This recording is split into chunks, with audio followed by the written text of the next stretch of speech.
Ukraine की सेना का बड़ा दावा सामने आया है। यूक्रेन की सेना ने रूस के जनरल को मारने का दावा किया है। रूसी जनरल को मार गिराने का दावा यूक्रेन की सेना की ओर से किया गया है। दोनों ओर से एक के बाद एक लगातार दावे किए जा रहे हैं और अब यहां पर यह बड़ा दावा किया जा रहा है यूक्रेन की ओर से।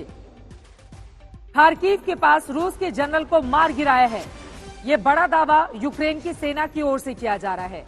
हालांकि कई ऐसे दावे जो रूस की ओर से किए जा रहे हैं या फिर यूक्रेन की ओर से किए जा रहे हैं, उसको क्रॉस चेक किए जाने की भी जरूरत है, क्योंकि बहुत सारे दावे बढ़ा चढ़ाकर भी किए जा रहे हैं। लेकिन स्पेसिफिक अगर जनरल को मार गिराने का दावा यहां पर यूक्रेन की ओर से किया जा रहा है तो ये फिर बड़ी खबर सामने है। इस पर भी गौरव आपसे जवाब, और साथ ही जो ये तेल को लेकर जो बैन अमेरिका की ओर से लगाया जा रहा है उस पर भी आपकी क्या है सोच?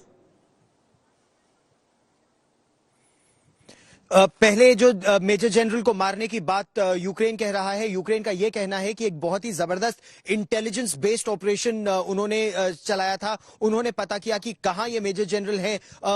2 मेजर जनरल्स पर अब पिछले 3 दिनों में यह दावा किया है यूक्रेन ने कि रूस के 2 बड़े मेजर जनरल्स, एक जो स्पेत्सनास या स्पेशल फोर्सेस की टीम को लीड कर रहे थे, जिनको क्रिमिया जीतने का मेडल मिल चुका था, उनको, और ये जो दूसरे मेजर जनरल हैं उनको मारने का दावा कर रहा है यूक्रेन। ये भी कह रहा है कि 48 रूसी हेलीकॉप्टर कर्सन के एयरपोर्ट पर उन्होंने उड़ा दिए हैं, जिनमें अटैक हेलीकॉप्टर्स भी हैं और ट्रांसपोर्ट हेलीकॉप्टर्स भी हैं। ये भी उनकी मिसाइलों से ऐसा हमला किया गया है। यूक्रेन ने यह भी दावा किया है। दावे बड़े हैं। यूक्रेन की सेना कह रही है कि वो ऑफेंसिव बैटल इस समय लड़ रही है ताकि रूस को भी सेटबैक हो और रूस को पता चल जाए कि केवल लड़ाई कीव की नहीं है। रूस अगर कहीं कमजोर है तो वहां उस पर भी वार किया जाएगा। लेकिन इनकी औपचारिक पुष्टि रूस ने अभी तक नहीं की है दूसरे मेजर जनरल के मारे जाने की या 48 हेलीकॉप्टर्स के तबाह होने की कर्सन एयरफील्ड पर। जो बात आप ईंधन और की कर रही थी या गैस की कर रही थी,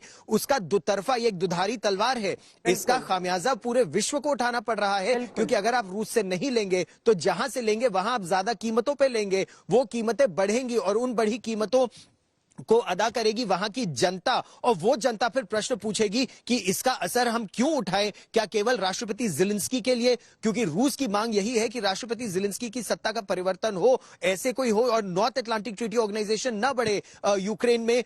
तो इसमें गलत क्या है? तो ये दोनों तरफ की डिबेट एक बहुत जबरदस्त तरीके से छिड़ेगी और इसका फायदा सीधे सीधे चीन को होगा, क्योंकि भले ही देर से लेकिन चीन को ईंधन भी ज्यादा मिलेगा, गैस भी ज्यादा मिलेगी। अभी वो कंटेनर्स के थ्रू होगा। अगर नॉर्थ स्ट्रीम 2 पूरी तरह से खत्म हो जाती है तो ये यही दिखाता है कि इसका खामियाजा यूरोप को भी झेलना पड़ेगा, आम आदमी अमेरिका की को जेब भी, तक ये खतरा पहुंचेगा। जिस तरह की स्थिति इस वक्त बनती हुई दिखाई दे रही है।